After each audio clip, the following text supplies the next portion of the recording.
बच्चों, पिछले वीडियो में हमने प्रेमचंद जी की लिखी हुई और बेईमानी पर ईमानदारी की जीत दिखाने वाली कहानी नमक का दारोगा पढ़ी। इस वीडियो में हम उस कहानी के अभ्यास के प्रश्न करेंगे। इस कहानी के अभ्यास के पहले प्रश्न में पूछा गया है कि कहानी का कौन सा पात्र आपको सर्वाधिक प्रभावित करता है और क्यों।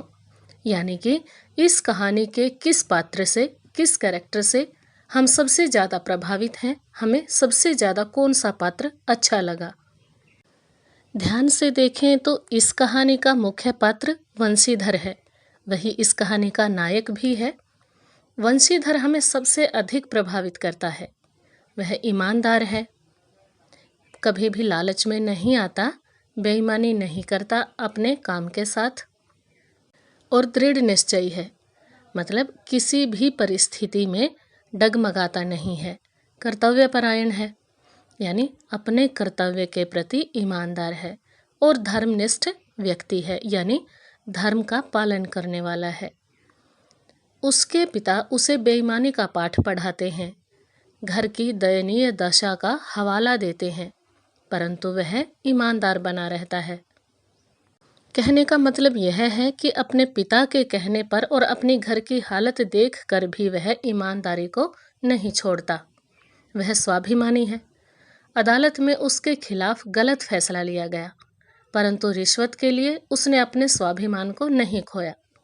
उसकी नौकरी छीन ली गई, लेकिन कहानी के अंत में उसे अपनी ईमानदारी का फल मिला। पंडित अलोपीदीन ने उसे अपनी सारी जायदाद का आजीवन मैनेजर बना दिया। इस प्रकार हम देखते हैं कि इस कहानी का सबसे मजबूत पात्र दारोगा वंशीधर है और यही हमें सबसे अधिक प्रभावित भी करता है। आइए देखते हैं दूसरा प्रश्न।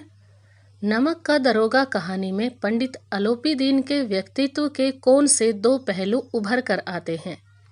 यानी कि कहानी में पंडित अलोपीदीन का दो तरह का कैरेक्टर दिखाया गया है और हमें उसी के बारे में बताना है।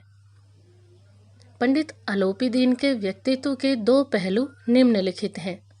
सबसे पहला है लक्ष्मी उपासक, यानी धन की पूजा करने वाला, अर्थात धन को ही सब कुछ मानने वाला।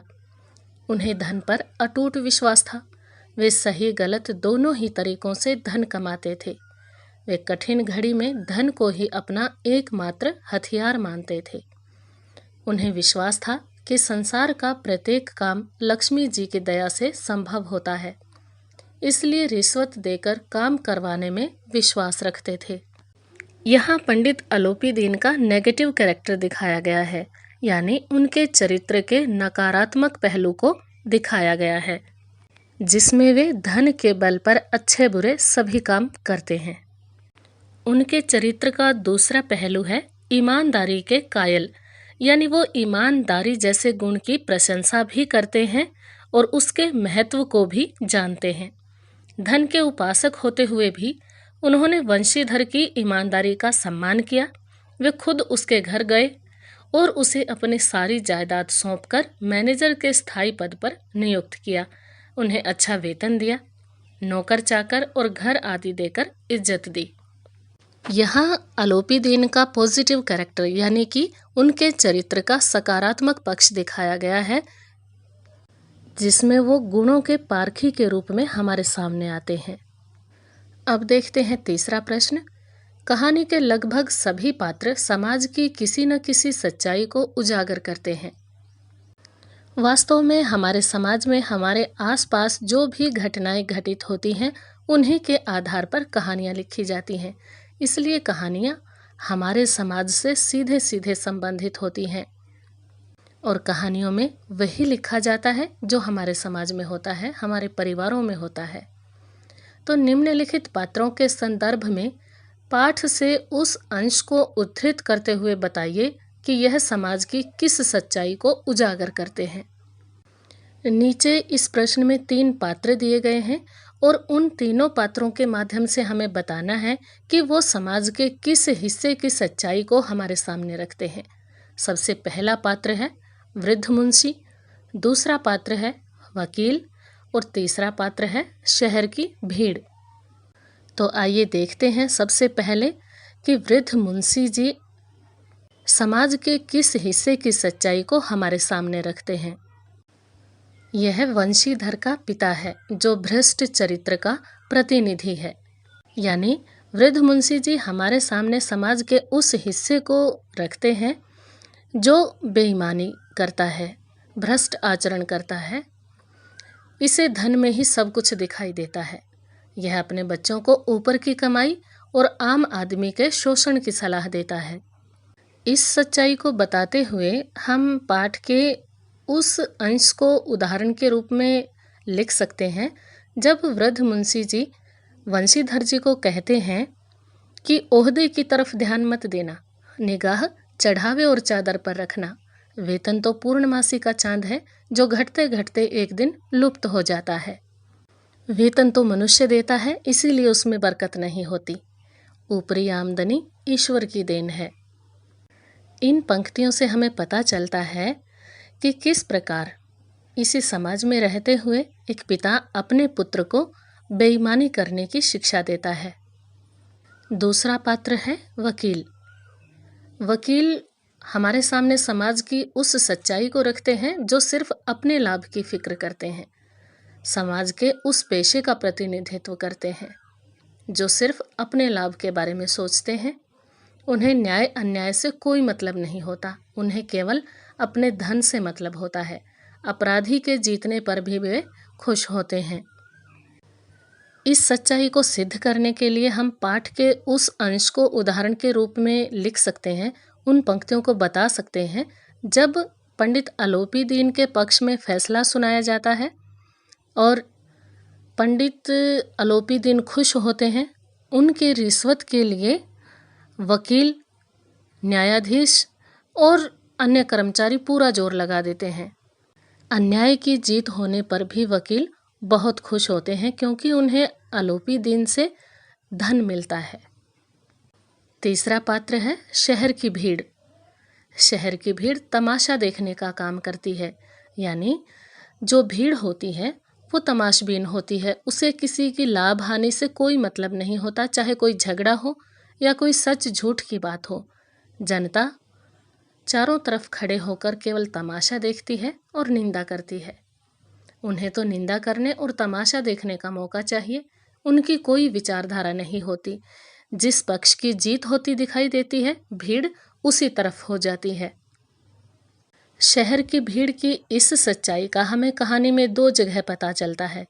एक तो जब पंडित अलोपी दीन को गिरफ्तार कर लिया जाता है तो हर जगह उनकी बेईमानी के चर्चे होते हैं, और दूसरी बार जब पंडित अलोपी दीन मुकदमा जीत जाते हैं और दारोगा वंशीधर हार जाते हैं तो लोग फिर वंशीधर को कोसने लगते हैं। अब देखते हैं प्रश्न 4। निम्न पंक्तियों को ध्यान से पढ़िए। यानी ये पंक्तियां कहानी में से दी गई हैं, इन्हीं पंक्तियों में से आगे प्रश्न पूछे जाएंगे। नौकरी में ओहदे की ओर ध्यान मत देना, यह तो पीर का मजार है। निगाह चढ़ावे और चादर पर रखनी चाहिए। ऐसा काम ढूंढना जहाँ कुछ ऊपरी आय हो। मासिक वेतन तो पूर्णमासी का चांद है जो एक दिन दिखाई देता है और घटते घटते लुप्त हो जाता है। ऊपरी आय बहता हुआ स्रोत है जिससे सदैव प्यास बुझती है। वेतन मनुष्य देता है, इसी से उसमें वृद्धि नहीं होती। ऊपरी आमदनी ईश्वर देता है, इसी से उसकी बरकत होती है। तुम स्वयं विद्वान हो, तुम्हें क्या समझाऊं। इन पंक्तियों से पहला प्रश्न पूछा गया है कि यह किसकी उक्ति है, यानी यह कथन किसका है, ये बातें किसने कही हैं। यह उक्ति वृद्ध मुंशी जी की है जो उन्होंने नौकरी पर जाते हुए अपने पुत्र वंशीधर को समझाते हुए कही थी। इन पंक्तियों में वृद्ध मुंशी जी अपने पुत्र वंशीधर को बेईमानी के और रिश्वत के पैसे कमाने की सलाह देते हैं, शिक्षा देते हैं। इन पंक्तियों से संबंधित दूसरा प्रश्न है, मासिक वेतन को पूर्णमासी का चांद क्यों कहा गया है। आइए देखते हैं इसका उत्तर। जिस प्रकार पूरे महीने में सिर्फ एक बार पूर्णमासी को ही पूरा चांद दिखाई देता है, वैसे ही वेतन भी महीने में एक ही बार पूरा दिखाई देता है। यानी जिस दिन वेतन मिलता है केवल उसी दिन पूरा रहता है, मिलते ही वेतन खर्च होने लग जाता है। ऐसे ही पूर्णमासी का चांद होता है, वो केवल पूर्णमासी के दिन ही पूरा दिखाई देता है।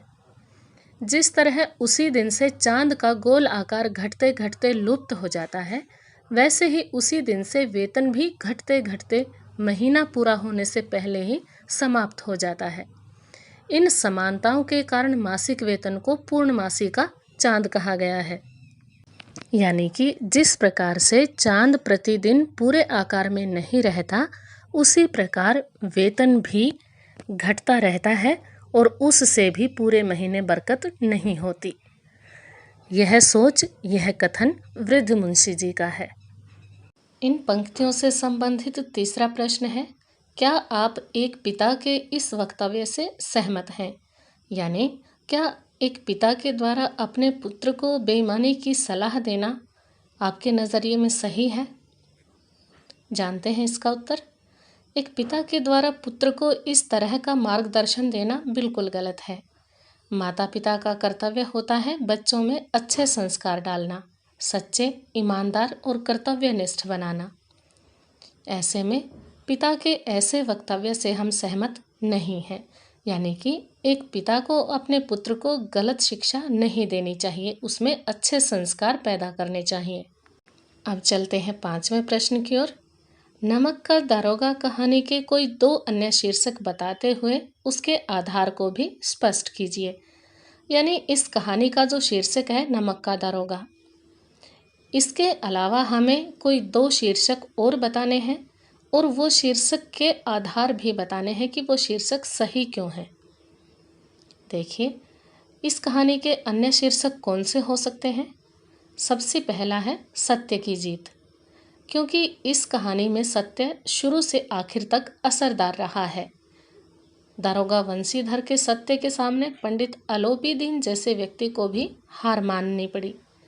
शुरू से आखिर तक सत्य संघर्ष करता है, परंतु अंत में जीत सत्य की ही होती है। इसलिए इस कहानी का शीर्षक सत्य की जीत हो सकता है। दूसरा शीर्षक ईमानदारी की जीत। वंशीधर ईमानदार था, वह भारी रिश्वत से भी प्रभावित नहीं हुआ, सत्य पर अटल रहा, अपनी ईमानदारी पर डटा रहा। अदालत में उसे हार मिली, नौकरी छूटी, लेकिन उसने ईमानदारी का त्याग नहीं किया। अंत में अलोपीदीन खुद उसके घर पहुंचा और इसी गुण के कारण उसे अपने समस्त जायदाद का मैनेजर बनाया। यानी इस पूरी कहानी में ईमानदारी के गुण की चर्चा है और अंत में ईमानदारी की जीत दिखाई गई है। इसलिए इस कहानी का शीर्षक ईमानदारी की जीत हो सकता है।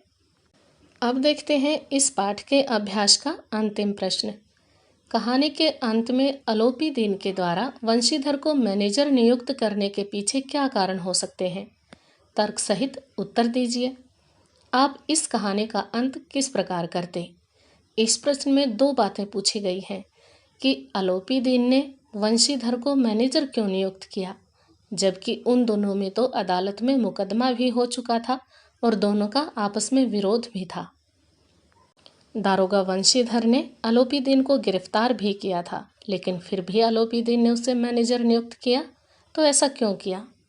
और दूसरी बात बतानी है कि इस कहानी का अंत हम किस प्रकार करते अगर हम ये कहानी लिखते। आइए देखते हैं। कहानी के अंत में अलोपीदीन द्वारा वंशीधर को नियुक्त करने का पहला कारण यह है कि उसे अपनी जायदाद का मैनेजर बनाने के लिए एक ईमानदार और कर्तव्यनिष्ठ व्यक्ति मिल गया। यानी कि पंडित अलोपीदीन गुणों के पारखे व्यक्ति थे और दारोगा वंशीधर जैसा ईमानदार आदमी उन्होंने आज तक नहीं देखा था, जो अधिक से अधिक रिश्वत देने पर भी लालच में नहीं आया। और दूसरा कारण यह है कि अलोपीदीन के मन में आत्मग्लानि का भाव भी था। यानी मन ही मन में उन्हें बुरा भी लग रहा था कि वंशीधर जैसे इस ईमानदार आदमी की नौकरी छिनवाई, तो इसे कुछ सहायता भी करनी चाहिए। अब बात करते हैं कहानी के अंत की। जहाँ तक कहानी के समापन की बात है, तो प्रेमचंद के द्वारा लिखा गया समापन ही सबसे ज़्यादा उचित है। अगर हम कहानी लिखते तो हम भी कहानी का अंत इसी तरह करते।